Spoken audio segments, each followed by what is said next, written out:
Back in 1991, there was only Sonic, a lone little hedgehog boy battling robots and freeing animals to thwart the evil plans of Dr. Robotnik. The original Sonic the Hedgehog, while a profound masterpiece, was also a fairly simple ordeal with little distractions. You had one action button, one antagonist, and one protagonist. In more than one sense of the term, Sonic was the only thing that mattered. He was more or less the only real character within the story, and by that metric, essentially came to own it. It's his namesake after all. He's the main guy.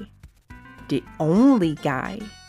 That all came to change, however, in Sonic the Hedgehog 2, where we were not just introduced to the sidekick Tails the Fox, but more importantly, the little toggle in the options menu that allowed us to play through the entire game as him, rather than Sonic. This didn't necessarily bring any significant changes. Tails controlled the same and went through the same levels. He didn't even have his trademark flying ability yet, making him a one-to-one copy of Sonic. But it nevertheless set a precedent that future games would develop further. An ever-increasing cast with their own unique traits and quirks. This in turn lent some interesting new context to the original game, as its limited scope perhaps inadvertently contributed to Sonic's characterization.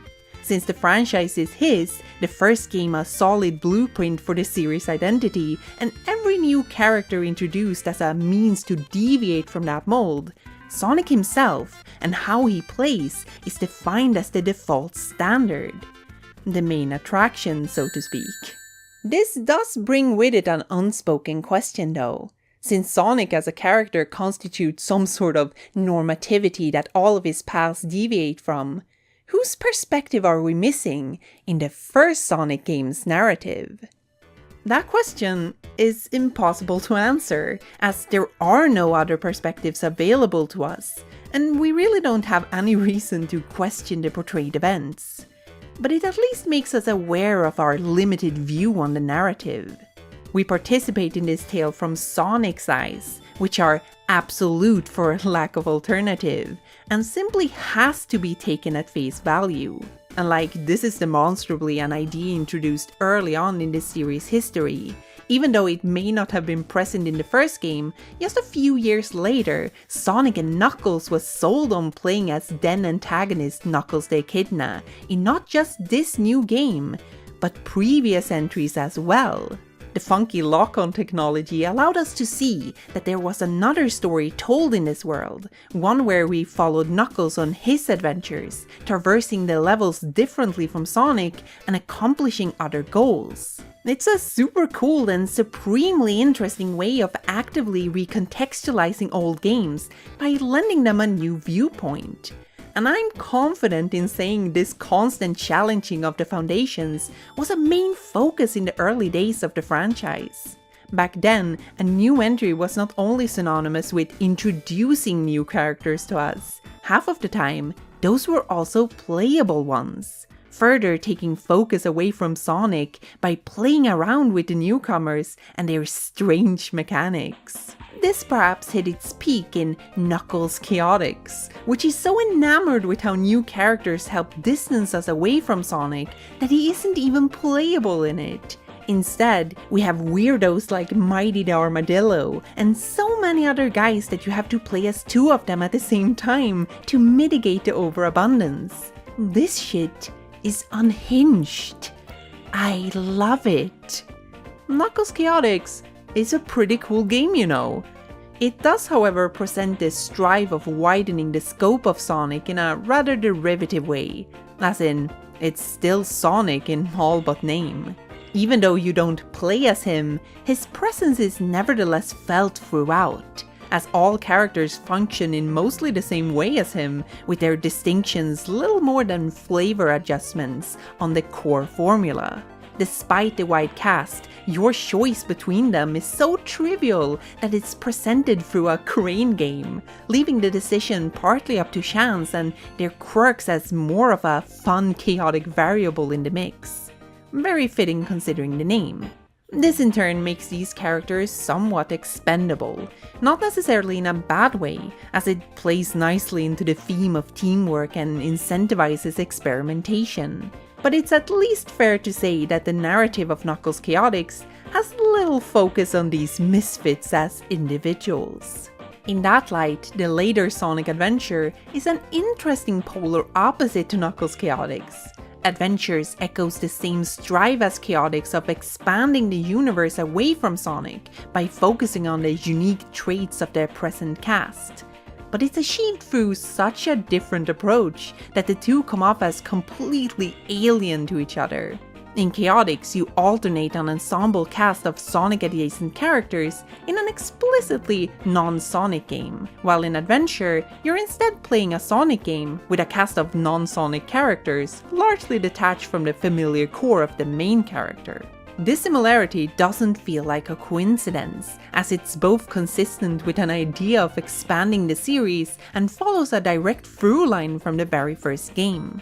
Sonic Adventure doesn't even need to be bespoke to Knuckles Chaotix in particular to still carry the same ideas, which we'd argue is the steady progression of the series to grow away from its namesake, to work further towards a sort of anti-Sonic game, if you will. And we think that game is Sonic Adventure, coincidentally the best game ever made. We also think that this perspective allows us to not just see the narrative in another light, but it's perhaps also the only way to make full sense of it, and even open the door towards its innermost themes.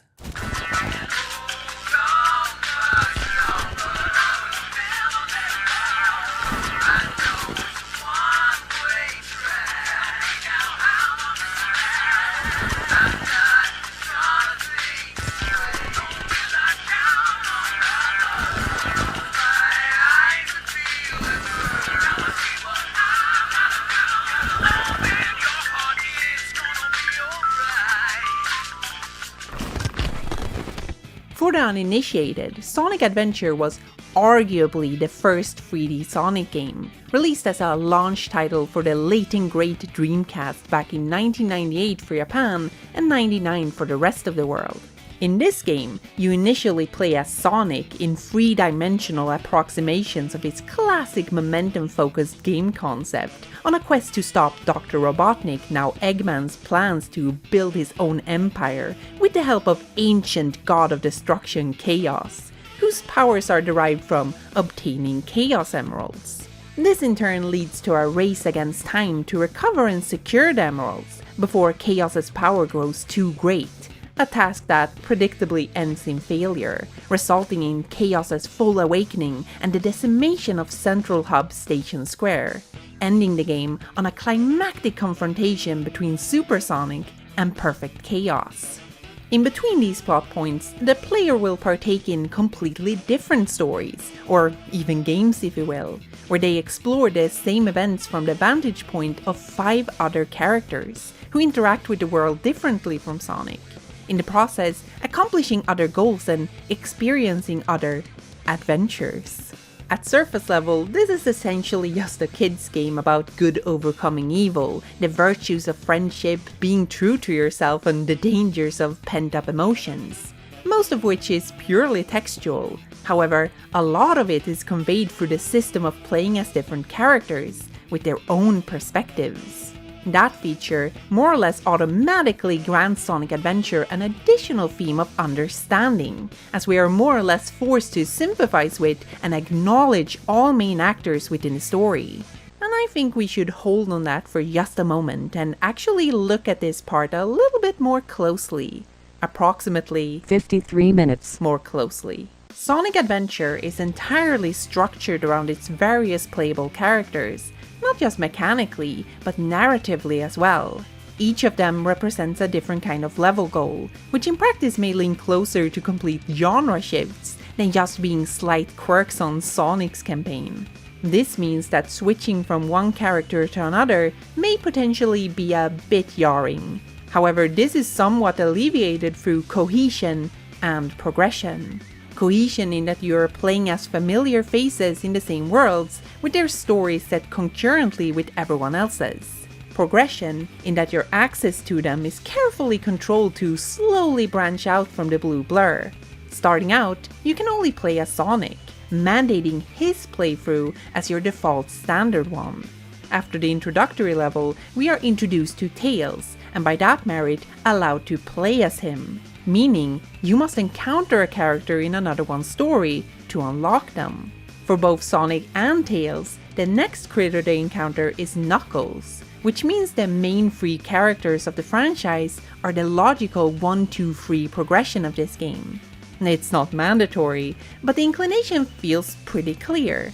You cannot unlock Amy, Big or Gamma before you have unlocked Tails and Knuckles, and by that logic, you're statistically more likely to try out Tails or Knuckles before the others. I mean, probably. I don't know. I can't control your choice to be a complete utter weirdo and go straight from Sonic to Big. Why would you even do that? Who does that? Not me, that's for sure. This system of progressively unlocking new Scrimblows by meeting them is a pretty unusual approach for the medium, as the norm for games is typically for you to either just start out with that option available to you, or be required to perform specific goals to unlock them, as a form of reward. Sonic Adventure, in contrast to those expectations, takes a more pedestrian approach, and only demands you play through any of the stories so far as to meet another character in a cutscene. The achievement list for the DX version of Sonic's Adventure even calls this making friends with the cast, which is an odd definition of friendship, but whatever. I guess Sonic and Tails weren't friends before now. This means that the unlocking requirement in Sonic Adventure, the sole condition for playing as someone, is to first perceive them as someone else. We must expose them to our judgmental gaze and receive an incomplete picture before we can reveal the truth of their character, by infecting them with the virus of ourselves, making them playable. In fact, from Sonic's perspective, every friend you meet comes with some slightly interesting piece of missing context. Tails has the cause of his plane crash, Knuckles has the circumstances of being tricked by Eggman, again, Amy has the origin of her bird companion, Gamma has his relationship to Amy, and Big has the question of how the heck he ended up on the egg carrier. The answers to these questions aren't necessarily that riveting, but they are functional hooks to investigate them further.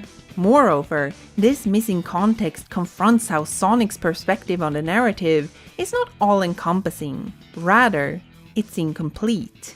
This blind spot may be simplified as a lack of information. There are scenes in the game that Sonic just hasn't seen, and by finishing all playthroughs, we may construct a mental supercut of all cutscenes to chart the full extent of the game.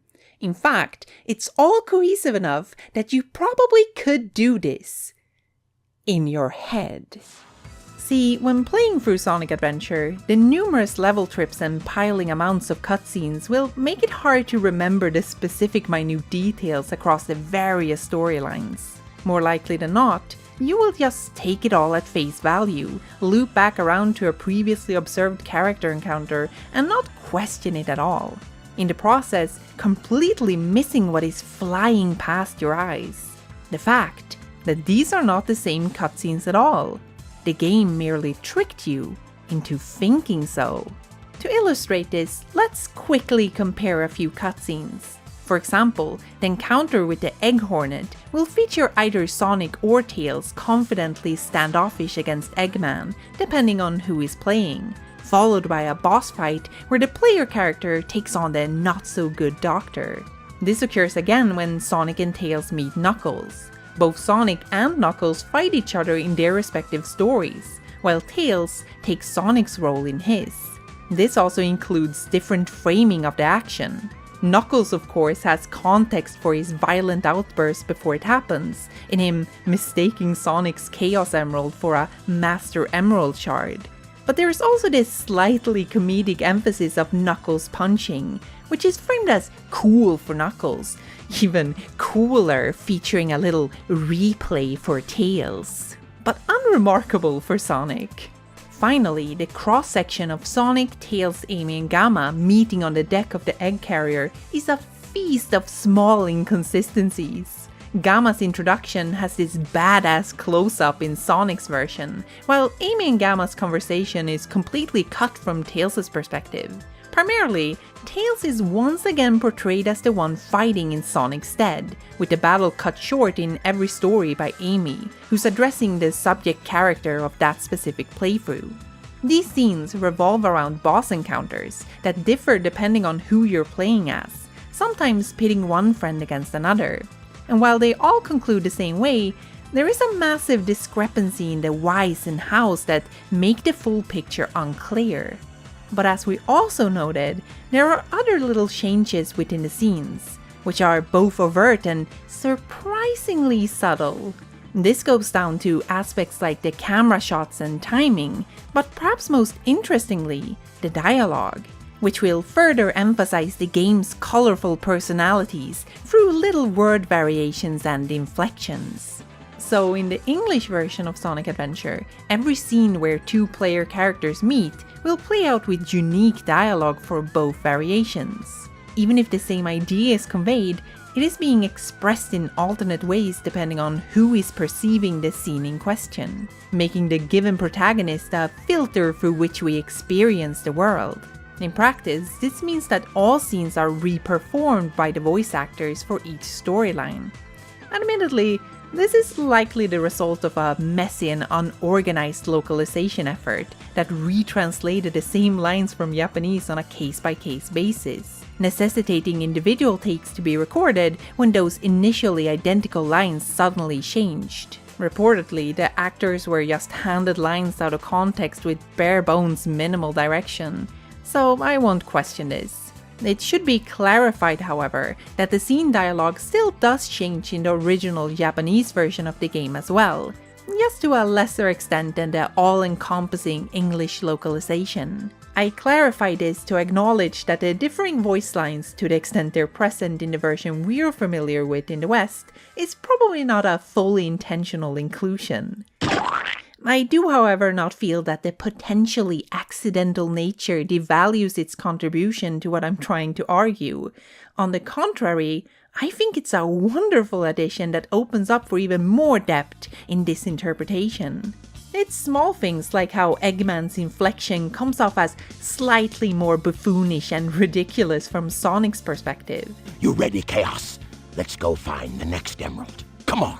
Come on, Chaos! Let's find another emerald, shall we? How Tails sounds less confident in his scenes. That means his 2 to our 1, and that's not good. Now the emerald count is 2 to 1 and Eggman's winning. Or that Sonic sounds a lot more confrontative for Knuckles. What? Let's just see you take him. Huh, that's not gonna happen, buddy. It's also only Sonic who hears that weird Chaos call. Chaos! What is that about? Regardless of their intention or not, I feel I've exemplified enough other cases to make the differing lines merely one of many layers to a fact that is definite. The cutscenes for these characters are different. They are not complete one-to-one replicas of each other, even though they are meant to portray the same exact events. Our take is thus that these alterations on a whole are conscious by the developers. They are like this for a reason. They reflect a form of individuality, a statement that no event will be experienced the same way from one person to another, that our lives and actions are colored by subjectivity. With these numerous minute details, Sonic Adventures pointillistically paints a massive canvas of perception and a prison of the soul, to say that across all 6 character playthroughs there is no definite truth. That truth is constructed. Sonic Adventure is not just a set of events experienced from 6 perspectives. It is more akin to a series of witness testimonies. What the fuck did you write, Kiki? No more is this relevant than for Tails, whose story will seem the most incoherent from a conventional diegetic viewpoint, where all stories need to conform to one another, and all discrepancies are discarded as non-canon. Tails story puts a wrench in the system for the excessively literal interpretation of Sonic Adventure, as its inconsistencies require some form of mitigation, even if that is to actively ignore them. But this approach tremendously hampers potential messages and ideas carried by the various scenes and playthroughs. In a way, we can only make full sense of Sonic Adventure if we accept that its actors are biased and unreliable. After all, truth is colored by our perception. Why else does every character go into a boss encounter essentially stating that not only were they the one fighting, but they also won? Because they see themselves as being in the right. Sonic, Tails, and Knuckles each claim to have fought and defeated Chaos 4, with no insight towards who's right or wrong about the matter. The objective truth of that scenario isn't as interesting as the idea that all three would frame themselves this way. This is the main hook of Tails' story, which works towards a payoff of independence and believing in yourself. It's literally the name of his theme song. As such, I believe most people got the point, since it is explicit in the game, but perhaps not that the entire framing is based around this idea, that Tails is unconfident, living in the shadow of Sonic and unable to fully brave his insecurities. What our perspective grants Tails is the angle of denial. Throughout the majority of his story, we witness a facsimile of Sonic's story, only that here, Tails is the one doing the wicked moves instead. Yet, every time another character's perspective is taken into account, Tails is never portrayed as more than Sonic's sidekick. I think what Tails' story shows us more than anything, as a contrast to Sonic's, is how despite being portrayed as performing the same tasks, their dispositions are widely different. Sonic is an easygoing guy with a flat arc, his sole occupation being the endless game of stopping Eggman. Tails, in contrast, does everything in relation to Sonic. He looks up to him and wants to be like him, constantly tagging along, to the extent he can. You might interpret Tails' perception to be how he and Sonic did things together, that this is how he wants to see himself. But more importantly, how he wants Sonic to see him. Not only is Tails portrayed as fighting the bosses, but every stage is a race against Sonic, where it's vital that Tails wins. That's the requirement to beat the levels. Yet in Sonic's playthrough, Tails is always diligently tailing behind Sonic, playing an elaborate game of follow the leader, making it impossible for him to actually win from Sonic's perspective. By this, we could surmise that the goal of Tails' levels is to perpetuate his feelings of inadequacy by reinforcing his power fantasies of being faster and better than Sonic, to keep up the facade of him being the main character of his own story. Yet it's not exactly true. As we said, everyone else perceives him as nothing more than Sonic's sidekick, which he remains throughout almost the entire playthrough. It's only when separated from Sonic that Tails gets to act on his own and actually contribute with his unique skill sets. First in obtaining a Chaos Emerald and building an airplane, and then at the very end when Eggman terrorizes Station Square, while Sonic is busy astral projecting within an ancient tomb. During these key moments, Tails suddenly loses his previously obvious self-confidence, because of course, he's alone now, without Sonic at his side. I've changed a lot since I've started hanging with Sonic, but I can't depend on him forever. And with this, Tails finds himself racing Eggman before facing off against a big scary boss mech all alone, leaving him surprised at the end by his own courage and ability, which, at face value, may be seen as inconsistent with how Tails has already been doing this since the beginning of his story. But that just furthers the idea that up until this point, the game was filtered through Tails' point of view. It's all one long lie told to himself about how he's just as cool as Sonic. But only at the end does he actually accomplish that goal. Only then can he start believing in himself, both figuratively and literally. His relationship with Sonic functioning as a pair of training wheels to show that he had the potential. He just needed to go out of his comfort zone Act 1 to see that within himself. It's good stuff, you know. Lends the narrative more nuance as a character portrait. We need the entirety of Tails' playthrough to build him this way, to see an insecure kid whose details don't add up because he can't be honest with himself. And conclude with the revelation that he always could do the things he wished he'd done.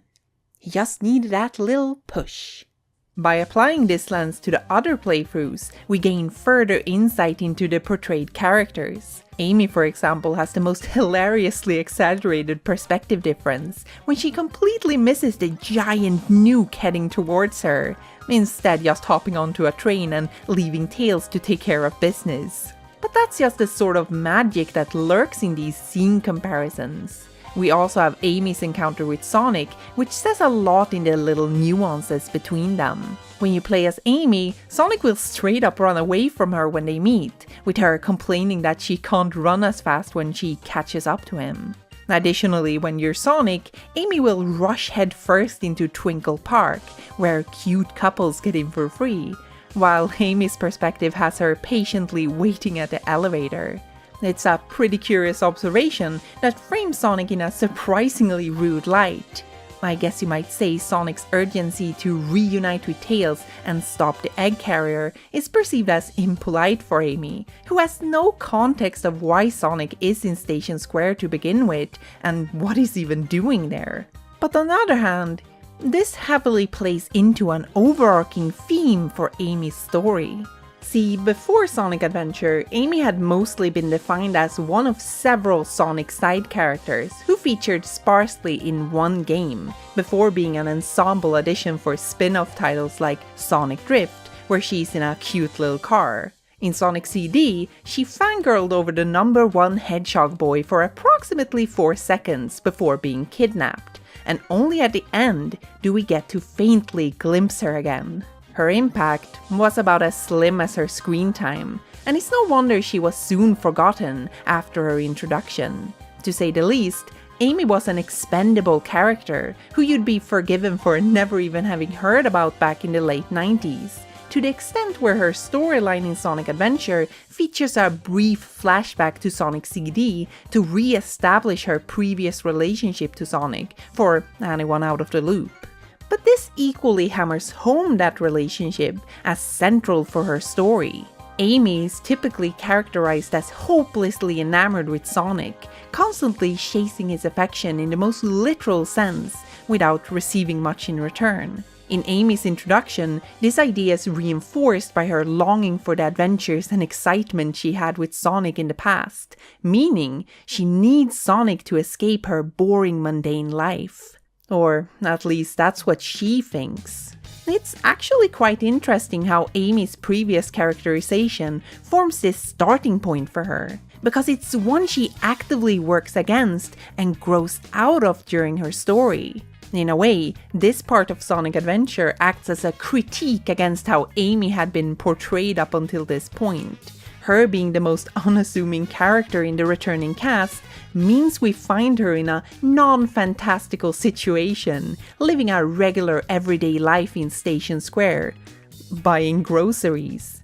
She is exactly where our assumptions would dictate her to be. What happens, however, is that the concept of interactivity transforms her life into one of excitement and danger, simply because that's what Sonic Adventure as a video game demands. The moment we take control, something unexpected has just happened to her, and we are tasked with solving 2 problems: finding Birdie's family and escaping the clutches of the meanie robot Zero, which becomes the goal of Amy's section of Sonic Adventure. The simple act of playing as Amy strictly demands that she stops being a damsel in distress and is granted agency. Every level is about running away from Zero and avoiding its grasp. Because if she is captured, she is once again reduced to Zero and reverts to being a damsel in distress again.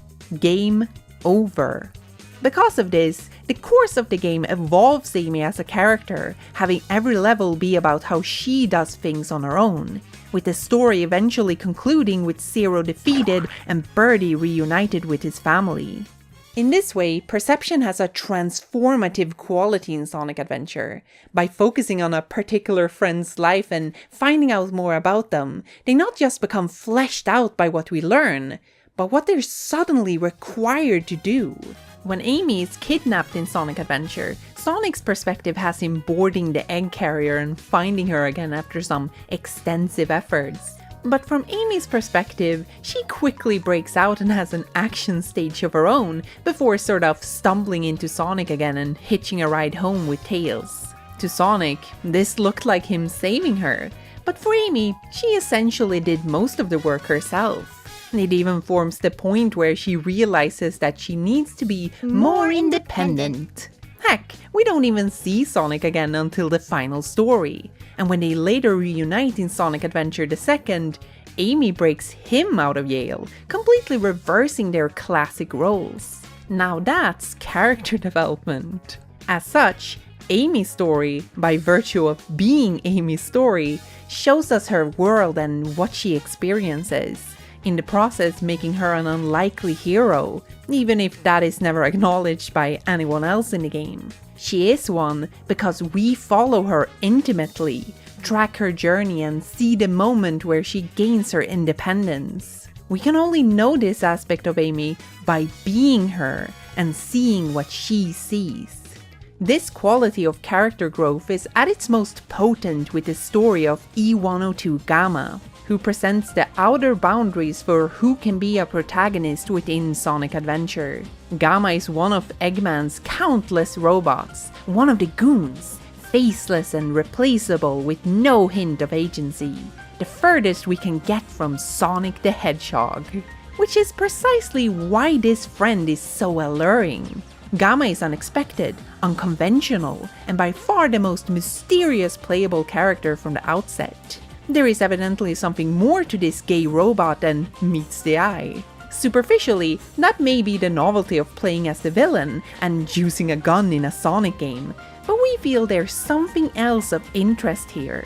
First and foremost, since our reading of Sonic Adventure hinges on the nature of subjectivity and the limits of perception, Gamma is essentially presented as a final challenge of that idea by asking some pressing questions. Is the subjective inevitable? What if there was someone soberly unbiased in their worldview? What if there was someone not confined to our meaty prisons, coldly objective and selfless in their absence of self? Something like a robot with male pronouns. Gamma's story starts in Robocop-like fashion with his inception and ends as he explodes, having fully completed his mission. We are participants to Gamma's entire lifetime and see everything he will ever see. There is no context missing to us within that scope. Through Gamma, we should logically be able to see a glimpse of what truly happened during the events of Sonic Adventure. But that is simply not the case, as Gamma is just as unreliable as any other narrator of this game, with the same contradictions and self-importance. Because, despite it all, even Gamma is revealed to have a soul, in this case a little bird inside of him, with memories and survival instinct. A clever twist that effectively makes us forget how Eggman's creations have classically always been powered by captured animals. The Gamma Flicky in particular turns out to be one of Birdie's family members, a connection that in combination with Amy's encouragement makes Gamma override his programming and turns on his creator, giving him a new objective of freeing his brothers, the other robots of the E100 series, by destroying them, in turn releasing each respective bird trapped within their shells. Which eventually means Gamma's self-destruction to free the last animal which resides inside of him. Ultimately, that act is done as a final gasp by Gamma's older brother, Beta, who turns out to be Birdie's other lost family member, with the concluding fade-out of Gamma's story showing a glimpse of the two Flickies reuniting.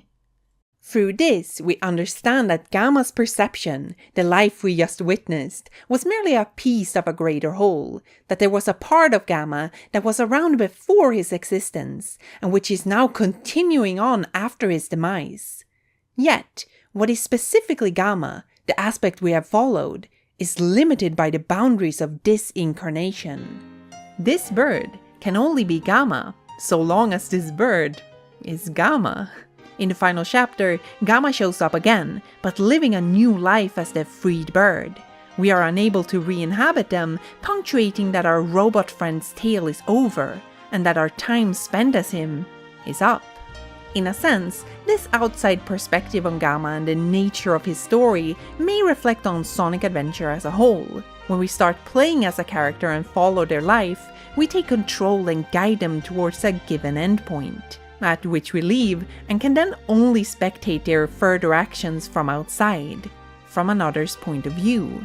In this way, much like Gamma's story, we as players are little birds within each player character, diligently working towards the end of our play sessions, the terminal station where they metaphorically explode and die.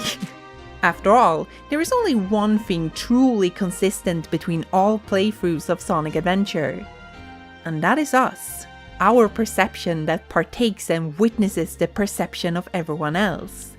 Even though no one in the narrative sees or overtly acknowledges our existence, we're still at all times there. That is key to understanding someone like Big the Cat, who is comedically out of place as an outsider to all events, bumbling his way through somehow being a game protagonist by effect of us taking control of him and forcing him into that role. Big as a person within his own world does not seem to have much interest or understanding of the grander things occurring around him. Anything apart from Froggy and fishing seems to be irrelevant to him. Yet, he is at the same time also privy to information regarding the overarching narrative that no one else is. The joke being that vital lore dumps are practically wasted on someone who straight up does not care and will not relay what they know to anyone else. But in truth, that is not the case at all, as Big is not alone in his perception. At all times he is accompanied by the player who sees what he sees for him, making sure what has been experienced is taken into consideration for the larger whole, which creates a symbiotic relationship where both the individual story and the player's broader view inform and support each other. This equally applies to Knuckles the Echidna, who begins his story with uneasy existential thoughts on his role as protector of the Master Emerald and last survivor of his race.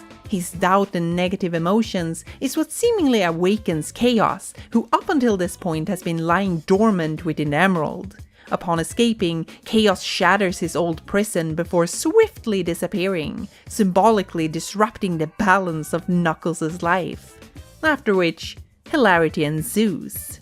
As such, the player's task is to find and collect all pieces in a series of treasure hunting levels to restore order to both the Emerald and Knuckles. And after a long ordeal of reclaiming lost shards and fighting Chaos incarnations, Knuckles finally returns to Angel Island with the Master Emerald restored. This time, at ease with the uncertainty of his past and purpose. Bookending his story the same way it started, but with a newfound confident disposition. We the players, however, will see a great irony in our overarching view of the game, because by witnessing all stories of Sonic Adventure, we will become privy to extensive information about the ancient Echidna civilization on Angel Island, meaning that we also understand and know more about Knuckles' past and circumstances than he ever does.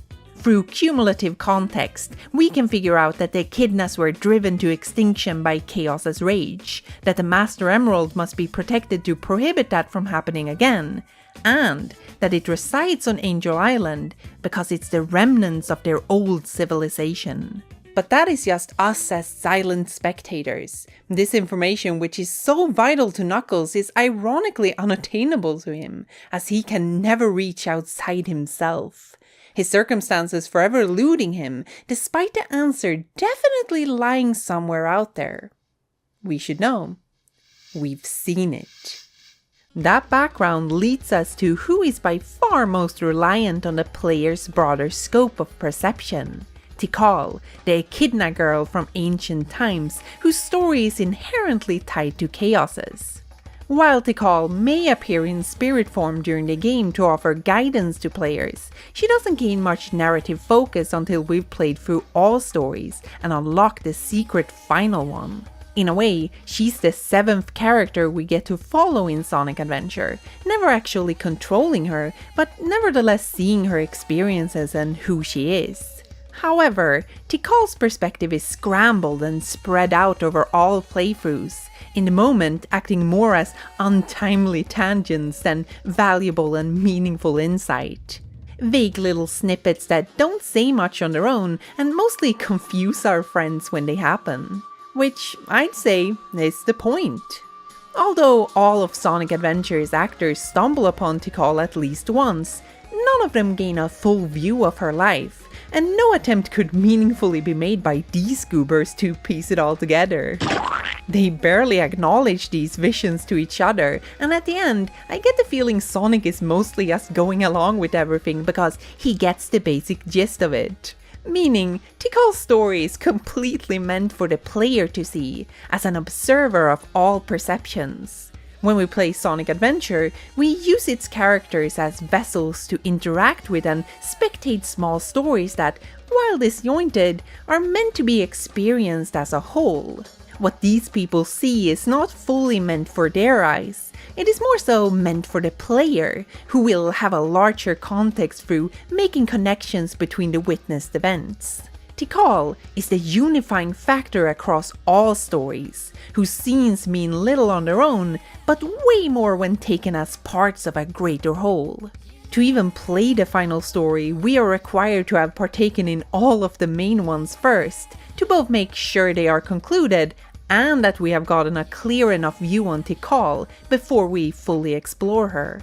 Because there is no dedicated Tikal playthrough, her life has to be vicariously experienced by everyone else for the player's sake. Simply put, Tikal as a part of this story means little to nothing for any of these characters, but it means a whole lot more and is absolutely integral for the player, because they have slowly perceived it through bits and pieces, like a slowly unraveling jigsaw puzzle. Granted, that full story is nothing special, but it neatly ties Sonic Adventure together regardless. Tikal is revealed as a tragic victim in the crossfire of war and lust for power, which dooms her tribe as they anger chaos. To avert total calamity, Tikal ultimately imprisons herself and chaos within the Master Emerald. And though peace is restored to the world, Chaos's sadness and anger still lingers unresolved for centuries until the present-day events of Sonic Adventure. At the finale, Chaos has once again regained his full translucent lizard powers and unleashed catastrophe on Station Square, which Sonic stops by going super and beating the shit out of him.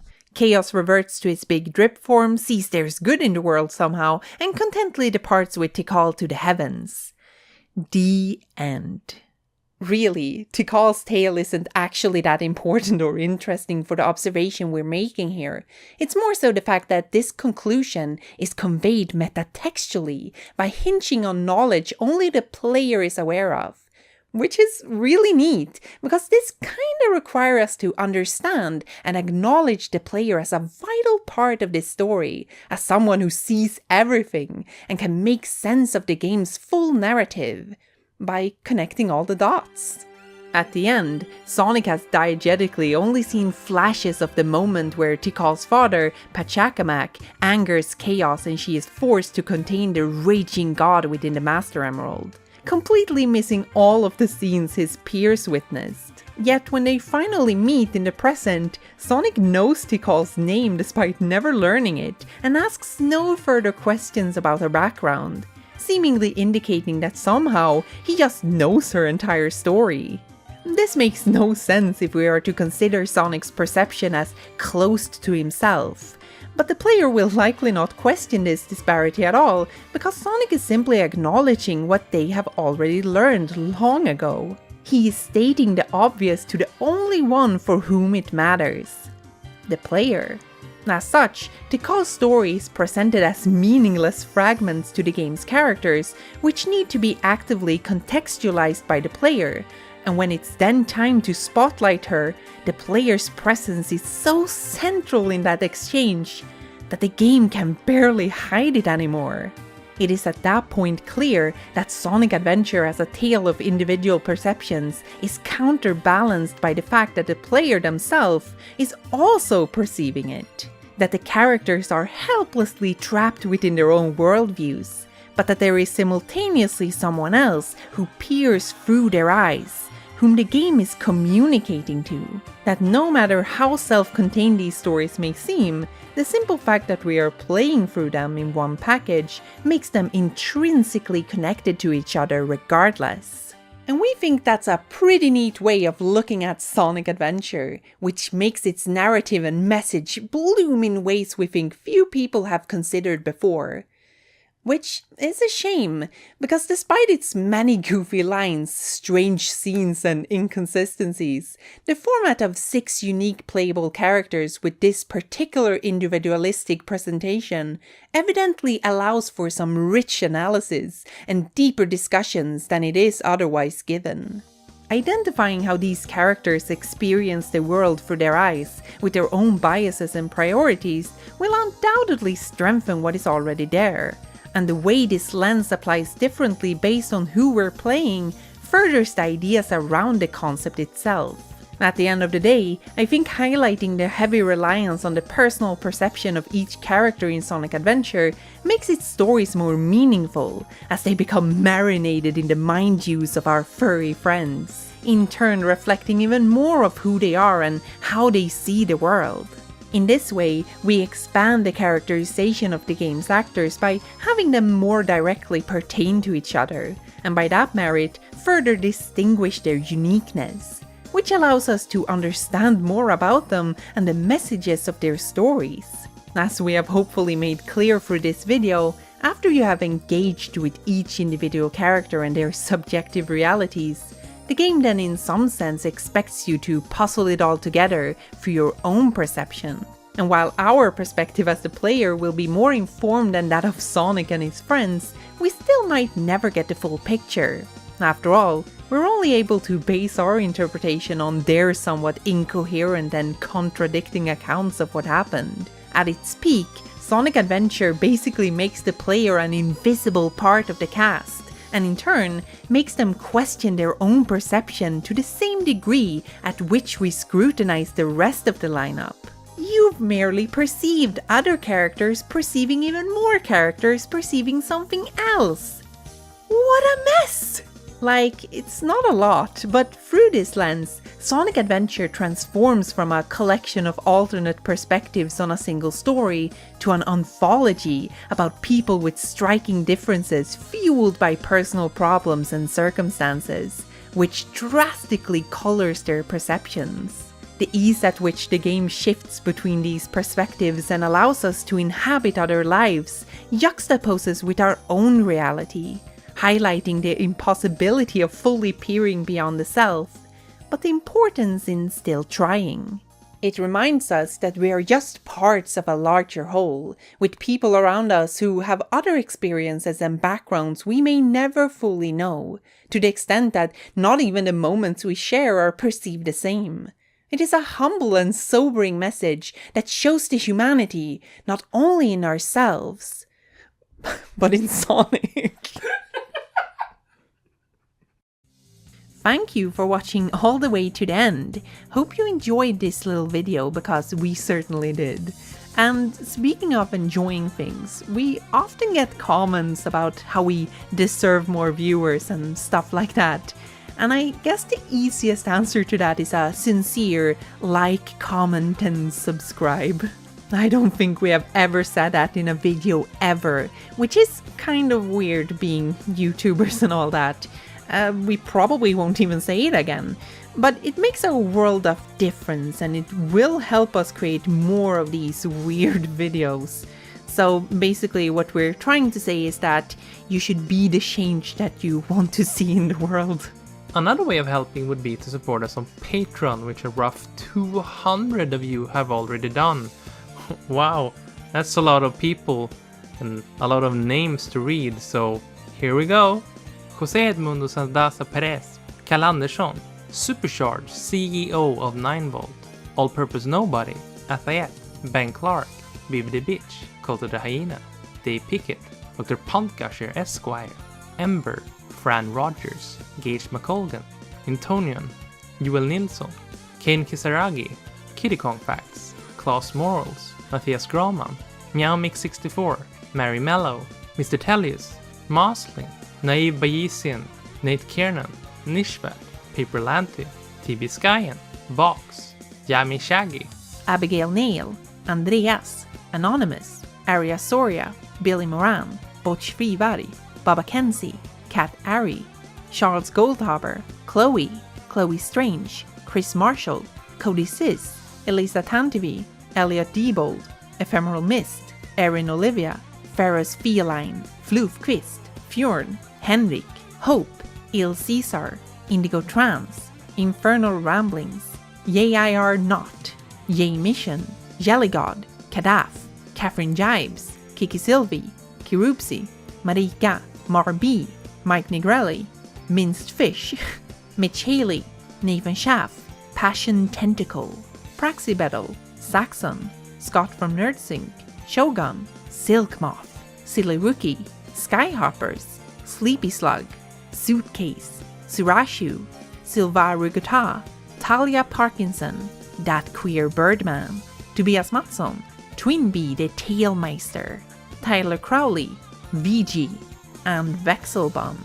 Also introducing Austin Bolter, Box Knight, Brian O'Sullivan, Christopher Roger Simmons, Daisy Diesel, Dame Trotley, Elvis, Evelyn, Jacob Friedman, Joel Eblin, Jonathan Roth, Cole Griffiths, Lesbian Envy Esther, Matt Dirks, Nick Greer, Orpheus, Quicksilver Mademoiselle, Rack, Rosalina Sama, Setsar, and Sneaking 131. And that, friends, was a lot of names. Over 100 of them, in fact.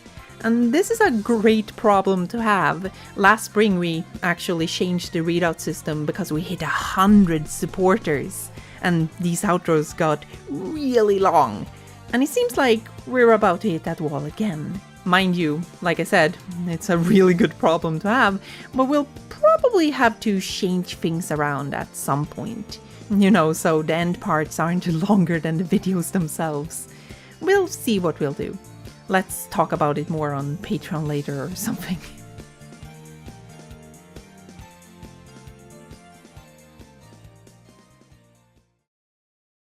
All's well that ends well, right?